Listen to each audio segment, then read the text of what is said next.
বিশ্বজুড়ে একদিনেই তিন দেশের শক্তিশালী ভূমিকম্পের আঘাতে সৃষ্টি হয়েছে চরম উদ্বেগ। দক্ষিণ আমেরিকার ভেনেজুয়েলা, পূর্ব এশিয়ার জাপান এবং উত্তর আমেরিকার যুক্তরাষ্ট্র তিনটি দেশে কেঁপে উঠেছে শক্তিশালী কম্পনে। সবচেয়ে ভয়াবহ পরিস্থিতি তৈরি হয়েছে ভেনেজুয়েলায়। স্থানীয় সময় বুধবার সন্ধ্যায় মাত্র ৩৯ সেকেন্ডের ব্যবধানে দেশটিতে আঘাত হানে ৭.২ এবং ৭.৫ মাত্রার দুটি শক্তিশালী ভূমিকম্প।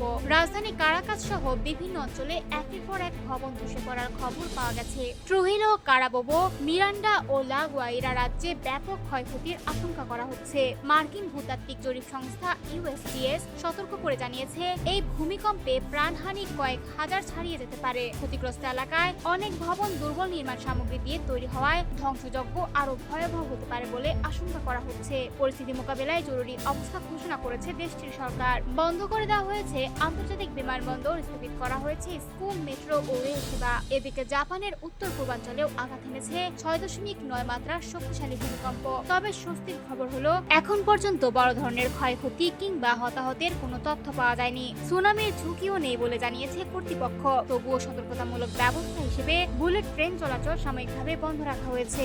অন্যদিকে যুক্তরাষ্ট্রের উত্তর ক্যালিফোর্নিয়ায় আঘাত এনেছে ৫.৬ মাত্রার একটি ভূমিকম্প।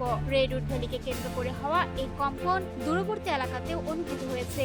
ভূমিকম্পের পর প্রায় ৭,৪০০ বাড়ি ও ব্যবসা প্রতিষ্ঠান বিদ্যুৎহীন হয়ে পড়ে। তবে দ্রুত সতর্কবার্তা পৌঁছে দিতে কার্যকর ভূমিকা পালন করেছে ইউএসজিএস এর শেক অ্যালার্ট এবং মাই শেক অ্যাপ।